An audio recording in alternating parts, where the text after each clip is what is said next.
Oke guys, ini adalah video kita yang kedua. Jadi teman-teman kemarin di video sebelumnya kita udah belajar tentang heading sama paragraf. Kemudian kita udah belajar kenapa sih kita harus pakai HTML. Kemudian apa sih sebenarnya peranan HTML itu dalam sebuah website. Kita udah bahas semuanya. Jadi kalau teman-teman yang nyasar ke video ini, ya mungkin teman-teman lagi cari di internet atau di YouTube dan ketemu video ini, coba sebelum nonton video ini teman-teman tonton dulu video yang sebelum video ini di playlist ini, oke?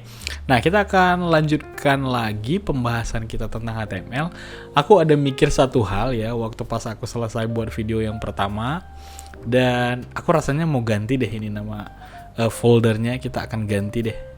Kita rename foldernya, bisa klik kanan, kalau teman-teman tinggal rename sini, kita buat sini adalah playlist HTML aja. Atau HTML aja deh. Gitu. Nah, ya HTML1 ya 01. Oke, nah untuk ini kita kasih jadi indeks saja. Nah, apa sih itu indeks? Indeks itu adalah nama default file yang akan di-run atau dijalankan pada saat pertama kali kita membuka sebuah folder website. Ya, semua yang kita kasih nama indeks itu akan jadi file default yang akan dibuka pertama kali. Gitu. Maksudnya gimana? Masih bingung? Nanti kita bahas di video kita selanjutnya, oke? Nah, jadi di video sebelumnya kita udah belajar tentang heading dan juga paragraf. Tapi di heading dan paragraf ini kita masih belum kasih atribut apapun. Oke, so apa sih sebenarnya atribut itu? Kita akan bahas sama-sama, oke? Oke, aku bakalan buka whiteboard kita. Ini kita hapus dulu deh. Atau kita langsung tambah yang baru aja. Oke. Nah, jadi kemarin kita udah belajar bikin tag-nya ya, tag atau elemen atau sintaks sama aja ya. Oke, let's say kita punya tag heading. H1 aja deh, H1 gini. Oke, ditutup dengan slash H1. Tuh, gitu. Kemudian elemennya ada di sini ya. Gitu. Mau kita buat enter, mau kita buat di sampingnya juga nggak masalah ya. Jadi penulisan seperti ini tuh ini benar ya. Kemudian kalau kita mau nulisnya kayak gini juga boleh. H1, kemudian ditulis elemennya di sini, tutup closing H1. Nah, ini juga sama-sama benar ya. Gitu. Jadi mau yang gimana juga boleh, mau yang kayak gini boleh, mau yang kayak gini boleh. Tapi aku kalau misalnya mau nulis sebuah script yang dia isi komponennya itu atau isi kontennya itu lebih dari satu baris, aku pasti bakalan buat enter kayak gini sih supaya lebih mudah untuk kita baca. Gitu ya. Nah, jadi kalau misalnya kita lihat itu H1. Oke, ini disebut sebagai tag atau tag. Ini disebut sebagai elemen ya, elemen tag-nya, elemen tag. Kemudian sebenarnya kita bisa kasih atribut, contohnya itu align. Nah, di sini. Kemudian isi align-nya itu misalnya kita buat isinya itu center.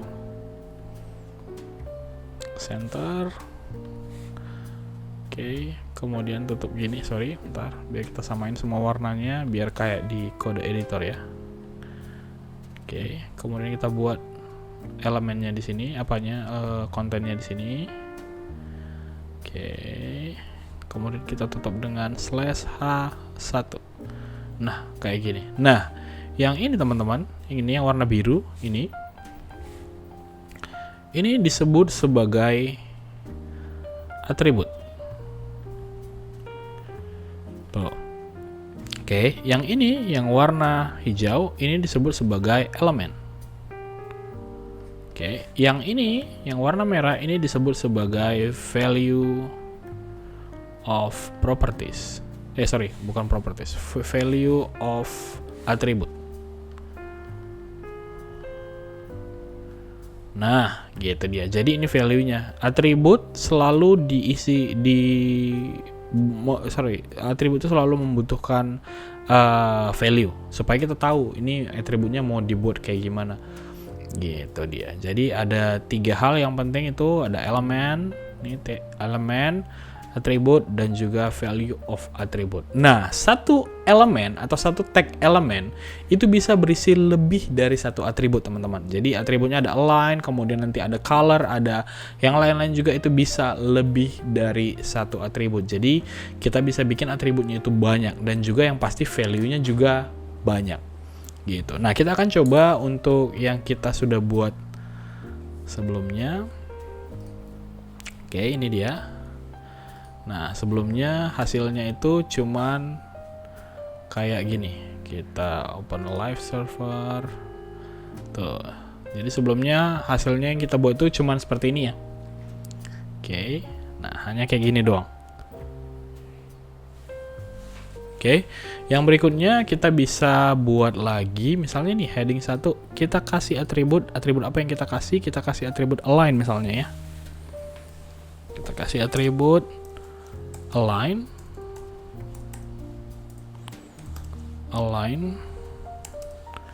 sama dengan center misalnya. Tuh, kayak gini. Kemudian yang kedua, kita buat align 2 itu misalnya align. Nah, misalnya right.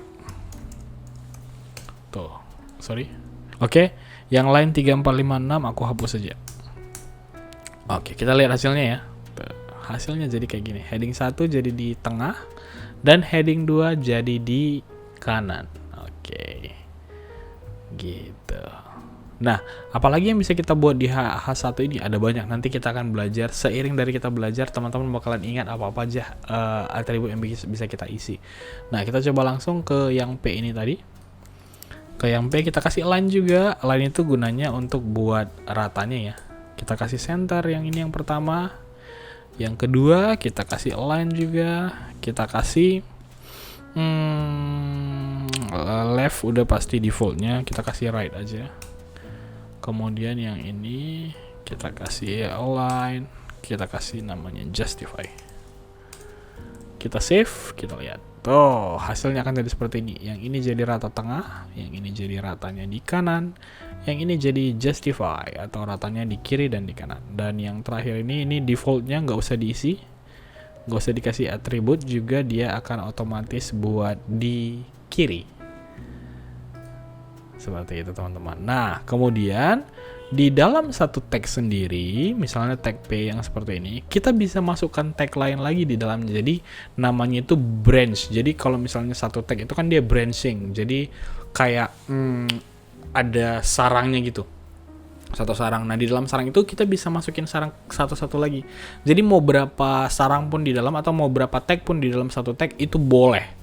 Misalnya nih ya, untuk satu kalimat ini, satu kalimat yang kedua, ini, aku mau buat dia warnanya merah. Aku akan kasih tag font namanya. Kita kasih tag font. Oke, gini. Tutup tag fontnya, aku cut, aku buat di tutupnya. Nah, gini. Jadi aku mau merubah bagian yang ini aja. Tuh. Kita akan lihat yang mana yang dipengaruhi ya. Oke, kita coba ya. Oke, kita kasih font, color. Misalnya aku kasih warna merah.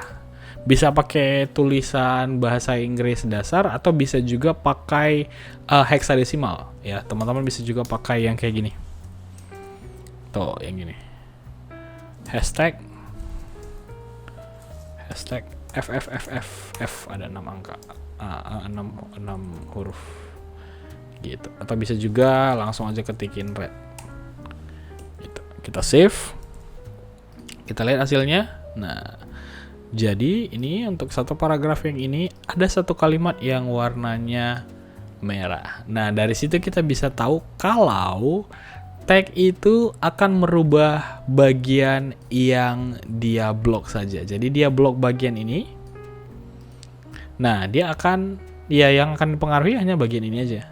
Misalnya, kita tambah satu atribut lagi di dalam, setelah color kita kasih face. Face itu gunanya adalah untuk merubah jenis hurufnya. Kita kasih jenis huruf yang paling sederhana, misalnya